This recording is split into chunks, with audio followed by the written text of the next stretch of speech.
ನಮಸ್ತೆ, ನನ್ನ ಹೆಸರು ನಿಧಿಶ್ರೇಯಸ್. ನಾನು ವಿಜ್ಡಮ್ ಶಾಲೆಯಿಂದ ಬಂದಿದ್ದೇನೆ. ಈ ದಿನದಂದು ನಾನು ನಮ್ಮ ಕಾಡು, ಪರಿಸರ ಹಾಗೂ ಅನಿಮಲ್ಸ್ ಬಗ್ಗೆ ನನ್ನ ಅಭಿಪ್ರಾಯವನ್ನು ವ್ಯಕ್ತಪಡಿಸುತ್ತಿದ್ದೇನೆ. ನಮ್ಮ ಸುತ್ತಮುತ್ತ ಇರುವ ಪರಿಸರವನ್ನು ನಾವು ಕ್ಲೀನ್ ಆಗಿ ಇಟ್ಕೋಬೇಕು. ಇದರಿಂದ ಎಲ್ಲಾ ಜೀವಿಗಳಿಗೂ ತುಂಬಾ ಒಳ್ಳೆಯದು. ಅರಣ್ಯವಿಲ್ಲದೆ ಮಳೆ ಇಲ್ಲ, ಮಳೆ ಇಲ್ಲದೆ ಬೆಳೆ ಇಲ್ಲ, ಬೆಳೆ ಇಲ್ಲದೆ ನಾವಿಲ್ಲ. ನಮ್ಗೆ ಅರಣ್ಯ ಎಷ್ಟೊಂದು ಕೊಡುತ್ತೆ. ಆಹಾರ ಕೊಡುತ್ತೆ, ಔಷಧಿ ಕೊಡುತ್ತೆ, ಮಳೆ ಕೊಡುತ್ತೆ, ಉಸಿರಾಡಕ್ಕೆ ಆಕ್ಸಿಜನ್ ಕೊಡುತ್ತೆ, ಆಮೇಲೆ ಸಾಯಿಲ್ ಎರೋಷನ್ ಆಗೋದ್ರಲ್ಲಿ ನಿಲ್ಲಿಸುತ್ತೆ, ಮತ್ತೆ ಪ್ರಾಣಿಗಳಿಗೆ ವಾಸಸ್ಥಳವಾಗಿದೆ. ಇಷ್ಟೆಲ್ಲ ಕೊಡೋ ಅರಣ್ಯವನ್ನು ನಾವು ಇನ್ಕ್ರೀಸ್ ಮಾಡಕ್ಕಾಗಿದ್ರು ಆ ಏರಿಯಾಸ್ ನಾವು ಸೇಫ್ ಮಾಡಬೇಕು. ಮತ್ತೆ ಬೇರೆಯವ್ರಿಗೂ ಗಿಡ ಮರಗಳನ್ನ ಬೆಳೆಸೋಕೆ ಹೇಳ್ಬೇಕು. ಸೊ ನಾವು ಇನ್ಕ್ರೀಸ್ ಮಾಡೋದು ಹೇಗೆ ಅರಣ್ಯ ಏರಿಯಾಗಳನ್ನ? ಫಾರ್ ಎಕ್ಸಾಂಪಲ್, ಈಗ ಬರ್ತ್ಡೇ ಇರುತ್ತೆ ಅನ್ಕೊಳ್ಳಿ, ಆಗ ನಾವು ಕೇಕ್ ಕಟ್ ಮಾಡ್ತೀವಿ. ಸೊ ಅದರಲ್ಲಿ ಏನು ಯೂಸು ಇರಲ್ಲ, ಮೆಮೊರೇಬಲ್ ಕೂಡ ಇರಲ್ಲ.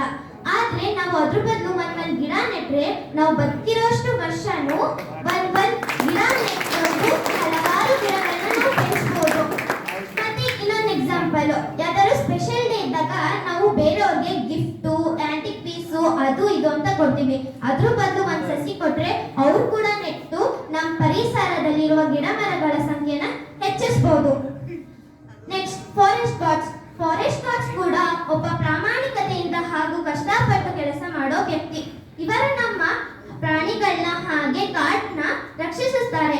ಇವರಿಲ್ಲದೆ ನಾವು ಕಾಡು ಮತ್ತೆ ಪ್ರಾಣಿಗಳನ್ನ ನೋಡಕ್ಕಾಗಲ್ಲ ಅಂತ ಹೇಳಿದ್ರೆ ತಪ್ಪಾಗಲ್ಲ.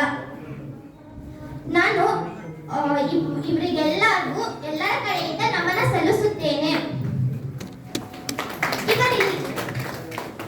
ಇವರಿಲ್ಲದಿದ್ದರೆ ಹಂಟರ್ಸ್ಗಳು ಪ್ರಾಣಿಗಳನ್ನ ಹಂಟ್ ಮಾಡ್ತಿದ್ರು, ಹಾಗೆ ಮರಗಿಡಗಳನ್ನ ಕಟ್ ಮಾಡ್ತಿದ್ರು. ಸೊ ಆಗ ನಮ್ಗೆ ಭೂಮಿ ಮೇಲೆ ಕಾಡೆಲ್ಲಿರುತ್ತೆ? ಸೊ ಕೆಲಸ ತುಂಬಾ ಇಂಪಾರ್ಟೆಂಟ್. ನನಗೆ ಇಷ್ಟೊಂದು ಕಾಡ್ ಮೇಲೆ ಲವಣಿಕೆ ಬರಕ್ಕೆ PFWCK ಸಂಸ್ಥೆಯಿಂದಲೇ ಕಾರಣ. PFWCK ಅಂದ್ರೆ ಏನು? People for forest and wild life conservation of Karnataka. ಈ ಸಂಸ್ಥೆಯಲ್ಲಿ ಪ್ರತಿ ಸ್ಯಾಟರ್ಡೆ 1 hour ಸೆಷನ್ ನಡೆಸ್ತಾರೆ. ಈ ಸೆಷನ್ ಅಲ್ಲಿ ನಮ್ಗೆ ಅದ್ರ ಬಗ್ಗೆ, ಪ್ರಾಣಿಗಳ ಬಗ್ಗೆ, ಹಾಗೆ ಕಾಡ್ ಬಗ್ಗೆ ಹಲವಾರು ಇನ್ಫಾರ್ಮೇಶನ್ ಕೊಡ್ತಾರೆ. Thank you for Naveen sir and Srishail sir for giving this opportunity. Thank you.